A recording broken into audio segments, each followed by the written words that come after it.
दूसरी बात आपने बात की कि चीफ मिनिस्टर केपी के आ रहे हैं, बिल्कुल जी, मोस्ट वेलकम। वो एक सूबे के वज़ीर आला हैं और एक एज ए सूबे के वज़ीर आला उनका एक प्रोटोकॉल है, उनको एक उनकी जो चीज़ें उनको मिलनी चाहिए एज ए प्रोटोकॉल वो उनको दी जाएंगी। हम उनको वेलकम करते हैं। सिंध में हमेशा सिंध की एक रिवायत रही है, सिंध की एक सूफियों की धरती जो, और सिंध की आवाम ने हमेशा लोगों को वेलकम किया है और सिंध की आवाम ने हमेशा जो है मेहमान नवाजी जो है उसका एक हमारा एक रहा है, हमारा बुनियादी जो उसको कभी उसका साथ हमने नहीं छोड़ा। तो बिल्कुल वो उनके पूरी आज़ादी है कि वो आएँ, सिंध में आएँ। हम उनको भलीकार कहते हैं, उनको वेलकम करते हैं।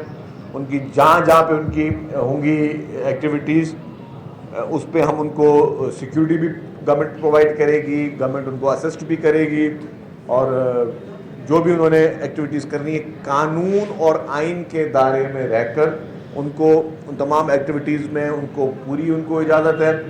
माजी में भी इस तरह होता रहा कि माजी में आपने याद होगा कि यहाँ पे जब पीटीआई की हुकूमत थी तो पीएमएलएन की लीडरशिप यहाँ आई थी, उसको भी हमने वेलकम किया।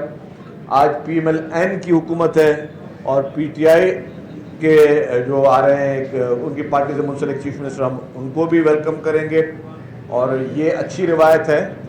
ठीक है, आपके सियासी इख्तलाफात हैं, सियासी आइडियोलॉजी में आपके फ़र्क हैं, उसको हम मानते हैं कि पीटीआई की सियासत से मुझे इख्तलाफ हो सकता है, पीटीआई की सोच से मुझे इख्तलाफ हो सकता है, पीटीआई के तर्ज़ सियासत से मुझे इख्तलाफ हो सकता है, लेकिन अगर आपके क्योंकि पीपल्स पार्टी की सिंध में हुकूमत है तो घर पे जब कोई मेहमान आता है तो आपने फिर उसको मेहमान नवाजी के ज़रिए देखा जाता है।